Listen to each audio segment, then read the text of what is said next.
La transformation des bureaux en logements, est-ce un épiphénomène ou une réalité? Le directeur résidentiel de CBRE France est sur le plateau de BITV en direct du CIMI pour nous livrer ses éléments de réponse.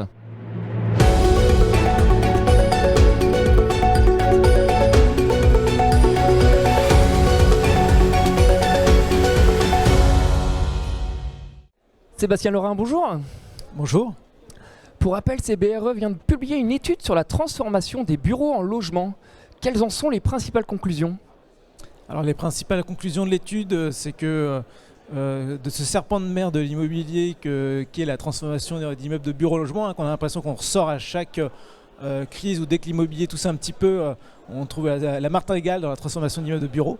Là, on a l'impression qu'on est vraiment à la croisée des chemins et qu'on commence vraiment à avoir un mouvement significatif, non pas de bureaux contre logement, mais une mutation globale du parc et des habitudes des utilisateurs, qu'ils soient tertiaires ou résidentiels. Est-ce que vous avez des chiffres à nous donner? Oui, ce qu'on a mis en exergue dans l'étude, c'est que pour la première fois, on voit vraiment une tendance de marché qui commence à arriver, avec un nombre d'autorisations croissant de transformation par année. On est aujourd'hui environ à 800 autorisations sur la France entière et plus de 150 sur l'Île-de-France. C'est 500 logements. Alors ça reste anecdotique par rapport à la production de logements annuels sur l'Île-de-France, mais c'est surtout un mouvement significatif par rapport aux autres années où il y avait peu d'autorisations. Le contexte de marché, là, il semble favorable, mais il y a un mais. Cette mutation du parc peine à prendre de l'ampleur. Pourquoi, selon vous, et quels sont les leviers à activer? Ou les freins à lever, plutôt? Ouais, je serais plus mesuré. Effectivement, le mouvement est lent, mais il est indéniable. Clairement, ça va être difficile de lutter contre le courant. Pourquoi? Parce qu'on voit une vraie mutation dans les changements, un vrai changement dans les habitudes des utilisateurs sur le bureau. On n'a plus envie d'occuper des immeubles de bureaux qui sont très éloignés des centres urbains, très éloignés de l'hyper-centre-ville. Et à l'inverse, ces immeubles de bureaux construits souvent dans les années 70-80 se trouvent entourés aujourd'hui de parcs résidentiels sur lesquels les valeurs grimpent et sur lesquels il y a une forte pression à l'acquisition et aussi une demande de mixité, parce qu'on parle...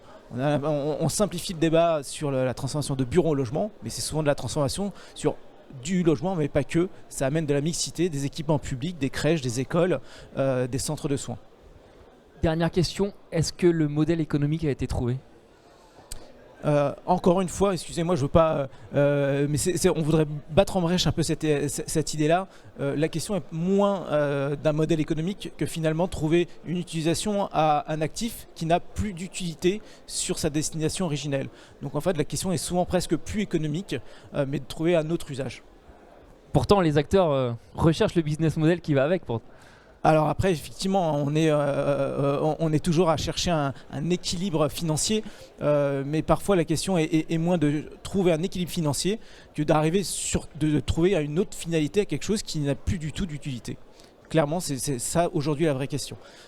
Après, pour répondre plus directement à votre question, on voit aujourd'hui que c'est clairement beaucoup plus facile de trouver un équilibre économique quand les prix des logements dépassent un certain seuil, les 5 000, 6 000 euros du mètre, sur lesquels on arrive à dégager une valeur du foncier, alors que quand on est en dessous, notamment la question se pose sur des tissus un peu moins tendus en région, notamment, de pouvoir retrouver une vraie valeur à minimum du foncier.